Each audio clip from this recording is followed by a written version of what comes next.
안녕하세요. 난초코치 행복투자입니다. 엔비디아가 약 3주간의 지루한 조정을 끝마치고 다시 전고점을 향해 달려가고 있습니다. 서학개미들은 액면 분할 후 첫 거래일인 6월 11일 전후로 엔비디아 주식을 연일 대폭 매수하고 있는데요.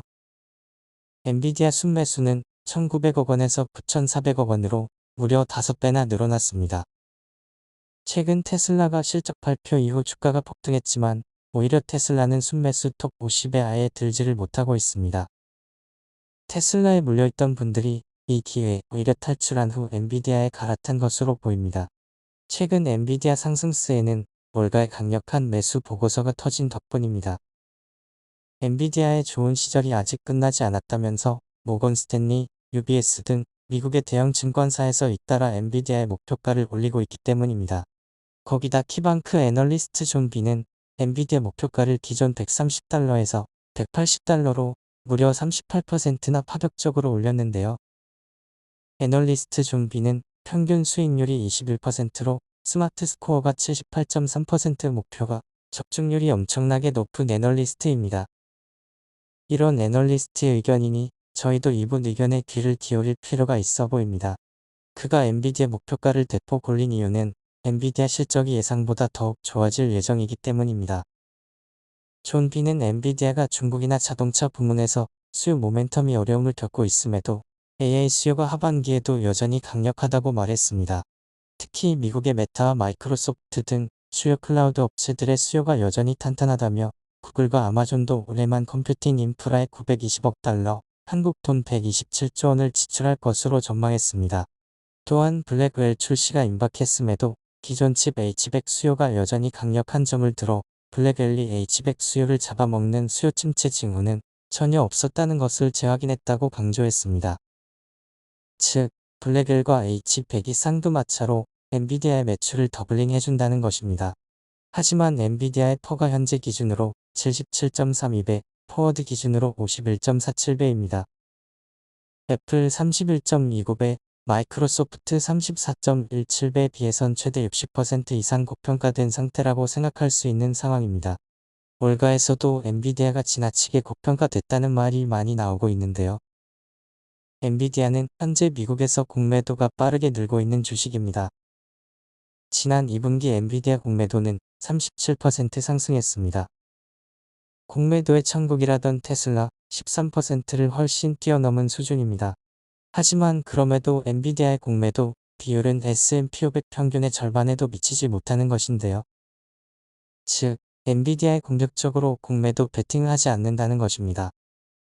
이는 다시 말해 지난 코로나 시기 테슬라 때와 다르게 엔비디아가 버블이라는 것에 대다수의 투자자들이 동의하지 않는다는 뜻입니다. 공매도는 때때로 주식의 엣지, 수단으로 쓰기 때문에 엔비디아가 하락을 맞는 만약의 상황에 대비하기 위한 안전장치로 사용되곤 합니다.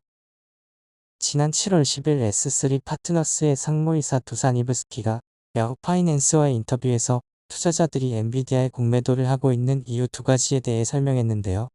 주된 논리는 엔비디아가 지나치게 과열됐기 때문에 적정 주가로 되돌아올 것이라 믿고 있다고 합니다.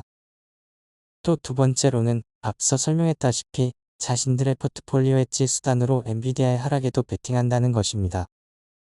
즉, 이들은 엔비디아의 상방과 하방에 동시에 투자한다는 뜻입니다. 또 엔비디아 하락론자들이 엔비디아가 하락할 이유로 꺼내드는 것 중에 하나는 바로 엔비디아 내부자 매도가 굉장히 커졌다는 점입니다. 실제로 엔비디아에는 최근 임원들의 자사주 매도도 심상치 않은 상황입니다. 엔비디아 젠슨왕은 지난 6월에만 엔비디아 주식을 130만 주, 금액으로는 1억 6,900만 달러 팔아치웠는데 이는 한국 돈으로 2,300억 원에 이릅니다.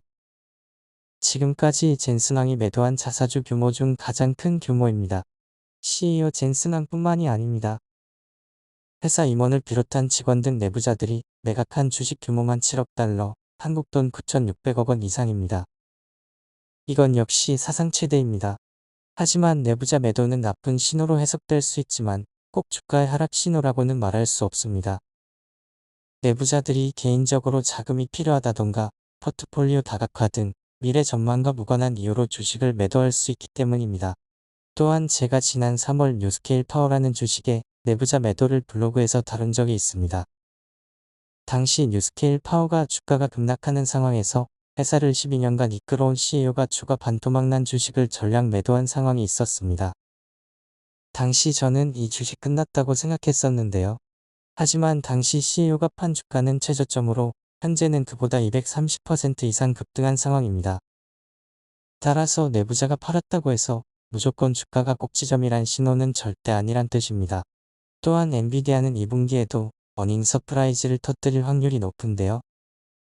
엔비디아의 칩 물량을 생산하는 TSMC의 2분기 매출이 206억 7천만 달러, 한국돈 28조 5천억 원으로 애널리스트의 실적 추정치를 2.9% 뛰어넘었을 뿐만 아니라 회사가 제시한 매출 가이던스 최상단보다도 무려 1.3%나 높은 어닝 서프라이즈를 냈기 때문입니다. 따라서 8월 28일로 예정된 엔비디아의 2분기 실적 발표날 엔비디아가 어닝 서프라이즈를 터뜨릴 확률이 높다는 것입니다. 결론적으로 앞서 악재로 평가했던 젠슨 황의 매도에 주목하기보다는 엔비디아의 실적과 시장 지배력을 면밀하게 추적하면서 상황이 바뀌지 않았나를 체크하는 자세가 더더욱 필요합니다. 왜냐하면 지금은 앞선 디지털 혁명을 뛰어넘는 AI 혁명의 중심에 저희가 서 있기 때문입니다. AI 혁명은 향후 화이트칼라 직종을 없앨 수 있을 만큼의 엄청난 파급력을 가져올 게 더욱 분명해진 상황입니다. 또 7월 들어 미국 증시가 말 그대로 연일 떡상을 하고 있는데요. 지난 7월 2일에 7월 증시 방향을 예측했던 영상 내용을 그대로 따라가는 모습입니다. 통계 자료는 실제 과거를 기반으로 만들어낸 증시의 결과치이기 때문에 어느 정도 일치할 확률이 있는데요. 무조건 100% 맞는 것은 아니지만 상당 부분 유사할 때가 많아서 주식에 투자하는 투자자라면 투자하기 전에 가장 먼저 참고해야 하는 자료인 셈입니다. 또 통계치대로면 7월은 중순을 기점으로 다소 쉬어가는 패턴을 그려갈 것으로 예상되는데요. 100% 일치했던 7월 초 전망처럼 중순부터 말까지의 상황도 통계치처럼 흘러갈지 더욱 주목됩니다. 오늘 준비한 영상은 여기까지입니다. 여러분들은 어떻게 생각하시나요? 엔비디아가 다시 폭등해서 애플을 꺾고 글로벌 시총 1위에 오를까요? 아니면 지금의 상승은 데드캣 바운스에 불과할까요? 여러분들의 의견을 들려주세요. 도움이 되셨다면 좋아요와 구독, 알림 설정까지 부탁드립니다. 다음에도 좋은 영상으로 돌아오겠습니다. 모두 행복한 하루 되세요. 감사합니다.